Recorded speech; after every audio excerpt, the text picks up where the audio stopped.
वादादरम्यान देशमुख कुटुंबानं अर्वाच्य भाषा वापरली। कल्याण मारहाण प्रकरणी आरोपी अखिलेश शुक्लाचं स्पष्टीकरण, तर पत्नीला पहिलं मारण्यात आल्याचा शुक्लाचा आरोप।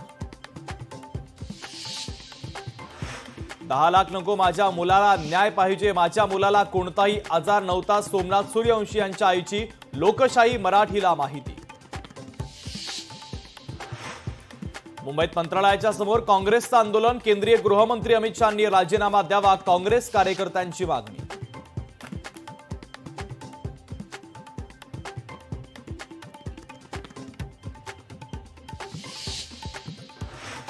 बीडमधील सरपंच हत्या प्रकरणी अधीक्षकांची बदली होणार, मुख्यमंत्री देवेंद्र फडणवीसांची मोठी घोषणा।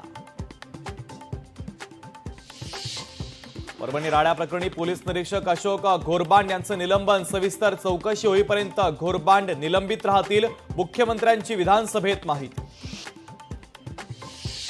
सोमनाथ सूर्यवंशी यांचा मृत्यू पोलीस मारहाणीमुळे नव्हे, श्वसनाच्या आजारानं झाला, मुख्यमंत्र्यांचा विधिमंडळात खुलासा, तर सूर्यवंशींनी स्वतःलाच मारून घेतलं का, आव्हाडांचा सवाल। बीडमधील सरपंच हत्या प्रकरणी मास्टर माइंडवर कारवाई होणारच, मुख्यमंत्री फडणवीसांची ग्वाही, तर वाल्मिक कराड सारख्या सिरियल किलरला मोकळं सोडलंय, मग आरोपीला शिक्षा कधी होणार, आव्हाडांचा सवाल। छगन भुजबळ सध्या वेट अँड वॉचच्या भूमिकेत, कार्यकर्त्यांनी भाजप सोबत जाण्याची भूमिका मांडलेली असली तरी भुजबळ यांच्याकडनं मात्र सध्या संयमाची भूमिका, भुजबळांच्या भूमिकेकडे राजकीय वर्तुळाचं लक्ष। राम मंदिर निर्मिती झाली म्हणून कोणी हिंदूंचा नेता होऊ शकत नाही, स्वयंसेवक संघाचे सरसंघचालक डॉक्टर मोहन भागवत यांचं वक्तव्य।